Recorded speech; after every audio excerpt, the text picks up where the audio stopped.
अहमदाबाद विमान हादसे के बाद लापता हुए film maker Mahesh crash site से 700 मीटर दूर थी आखिरी लोकेशन। सितारे जमीं पर की रिलीज में अटका रोड़ा, आमिर खान का सेंसर बोर्ड के कट्स लगाने से इनकार, हो सकती है postpone. The great Indian Kapil show में नवजोत सिंह सिद्धू को 6 साल बाद कमबैक करने पर मिल रही है एक मोटी रकम।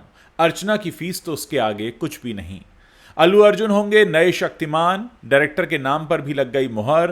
पर्दे पर दिखेगा सुपर हीरो का अंदाज और 27,000 की ड्रेस बेच रही कृति सेनन की बहन नुपुर हो गई ट्रोल। यूजर्स बोले लोगों को लूट रही हैं। नमस्कार दोस्तों, आप देखना शुरू कर चुके हैं top 5 controversies of the day. अब इन खबरों को हम आपके सामने विस्तार से रखने जा रहे हैं। अहमदाबाद में हुए विमान हादसे के बाद कई सारे परिवार अभी भी अपने लापता हुए परिजनों की तलाश में लगे हैं। डीएनए सैंपल के जरिए मारे गए लोगों की पहचान कराई जा रही है। अब तक 87 शवों का डीएनए सैंपल के जरिए मिलान भी हो चुका है। विमान हादसे के बाद से लापता हुए फिल्म निर्माता महेश कलावाड़िया के परिजन भी उनकी तलाश में जुटे हैं। परिजनों ने इसके लिए अपना डीएनए सैंपल भी दिया है, क्योंकि उनके मोबाइल फोन की लोकेशन आखिरी बार दुर्घटना स्थल से महज 700 मीटर दूर मिली थी। पिछले हफ्ते 12 जून की दोपहर 1:39 पर सरदार वल्लभ भाई पटेल इंटरनेशनल एयरपोर्ट अहमदाबाद से उड़ान भरने के कुछ ही मिनट बाद लंदन जाने वाला विमान मेघानी नगर में एक मेडिकल कॉलेज के कैंपस में हादसे का शिकार हो गया था। हादसे में विमान में सवार 242 लोगों में से 241 और जमीन पर 29 अन्य लोगों की मौत हुई थी।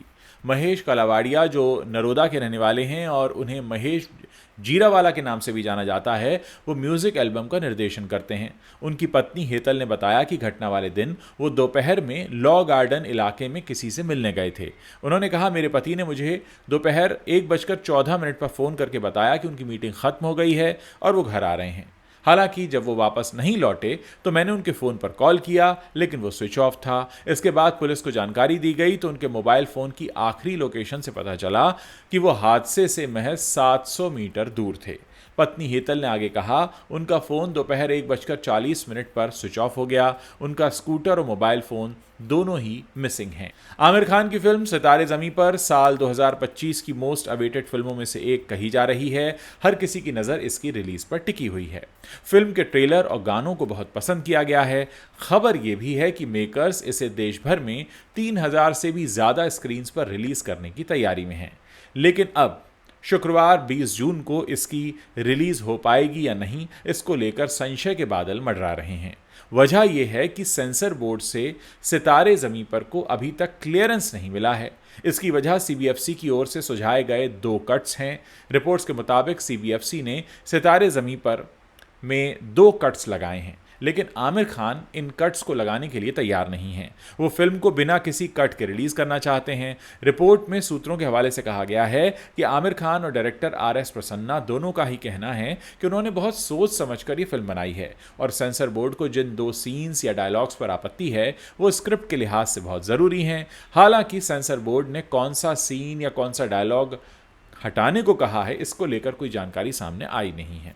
लेकिन अब जब मेकर्स कट लगाने की लिए तैयार नहीं हैं तो जाहिर है कि सीबीएफसी फिल्म को रिलीज़ करने की इजाज़त नहीं देगी।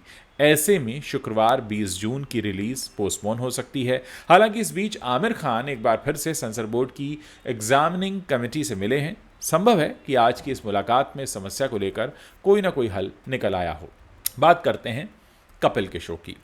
अर्चना पूरन सिंह ने टीवी से लेकर फिल्मों में काम किया है, लेकिन उन्हें कॉमेडी शोज़ के कारण ही याद किया जाता है। वो दशकों से कॉमेडी शोज़ से जुड़ी हुई हैं। वो एक बार फिर से the great Indian Kapil show season 3 में दिखाई देंगी, जो जल्द ही ओटीटी प्लेटफॉर्म नेटफ्लिक्स पर स्ट्रीम होने जा रहा है। हालांकि इस बार डबल धमाका होगा, क्योंकि शो में नवजोत सिंह सिद्धू भी आ रहे हैं।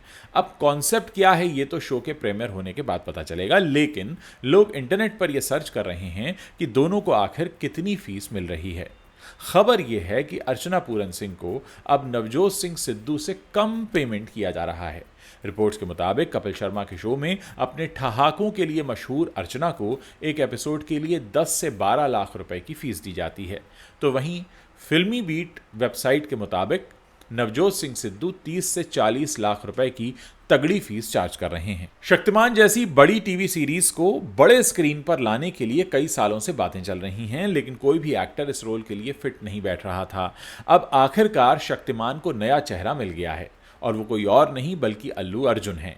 कई सारी अटकलों और इंतजार के बाद सुपर हीरो शक्तिमान इस बार बड़े पर्दे पर लौटने के लिए तैयार हैं, जिसमें अल्लू अर्जुन इस रोल को यानी अल्लू अर्जुन अब शक्तिमान बनेंगे।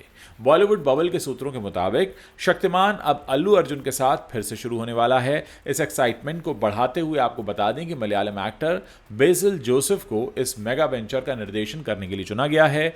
वो शक्तिमान के रोल के लिए अल्लू अर्जुन के साथ बातचीत कर रहे हैं और ये प्रोजेक्ट सोनी पिक्चर्स का है। दो बड़े स्टूडियोज गीता आर्ट्स के साथ सहयोग करने के लिए तैयार हैं। इसके अलावा अल्लू अर्जुन को दिल राजू के प्रोडक्शन में लीड रोल के लिए चुना गया है। हालांकि इसमें समय लगेगा, लेकिन माना जा रहा है कि यह फिल्म प्रशांत नील के साथ अल्लू अर्जुन की पहली फिल्म होगी। कृति सेनन की बहन नुपुर सेनन अपना क्लोथिंग ब्रांड चलाती हैं। उनके क्लोथिंग ब्रांड का नाम है लेबल नोबो। उनका ये ब्रांड महंगे दामों पर कपड़े बेचने की वजह से ट्रोल हो रहा है। उनकी वेबसाइट पर 7,000 रुपए से लेकर 27,000 रुपए तक के कपड़े हैं।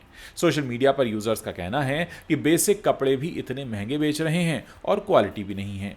रेडिट पर एक यूजर ने लिखा, कृति सेनन की बहन के ब्रांड के कपड़ों के दाम आसमान छू रहे हैं। पता नहीं क्यों बेसिक कपड़े भी इतने महंगे बेचे जा रहे हैं, लोगों को लूटा जा रहा है। वहीं एक यूजर ने लिखा, मुझे लगता है कि ब्रांड का नाम अधूरा है।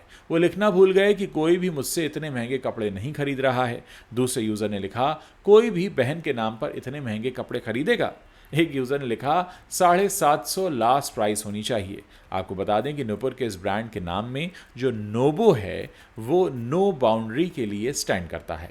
2024 में उन्होंने ये ब्रांड शुरू किया था। ये ब्रांड दावा करता है कि उनकी ड्रेसेस में हाई क्वालिटी फैब्रिक का इस्तेमाल किया जाता है। कृति सेनन, उर्फी जावेद, नुपुर सेनन, संजना संघी इस ब्रांड को एंडोर्स करते हैं।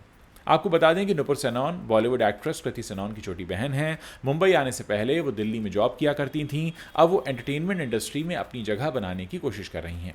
नुपुर ने अक्षय कुमार के साथ काम किया है। वो फिलहाल नाम के म्यूजिक वीडियो में नजर आई थीं। इस गाने को काफ़ी पसंद किया गया था। दोस्तों, ये वो 5 बड़ी खबरें हैं जो इंटरनेट पर छाई हुई हैं और इस समय कंट्रोवर्शियल खबरों की श्रेणी में बनी हुई हैं। दोस्तों, क्या आप हमारे प्लेटफॉर्म पर इस तरह के वीडियोस को पसंद कर रहे हैं या आप हमसे कुछ और अलग तरह का कंटेंट रिक्वेस्ट करना चाहते हैं? आप अपनी राय इस वीडियो के नीचे जो कमेंट सेक्शन है वहां लिखकर हमें बता सकते हैं। साथ ही हमें ये बताना मत भूलिएगा कि आप हमारे प्लेटफॉर्म पर और किस तरह का कंटेंट देखना चाहते हैं। उम्मीद है आपने हमारे चैनल को सब्सक्राइब कर लिया होगा और साथ ही अगर आप इस वीडियो को पसंद करेंगे तो इसे अपने दोस्तों के साथ शेयर करने से नहीं चूकेंगे।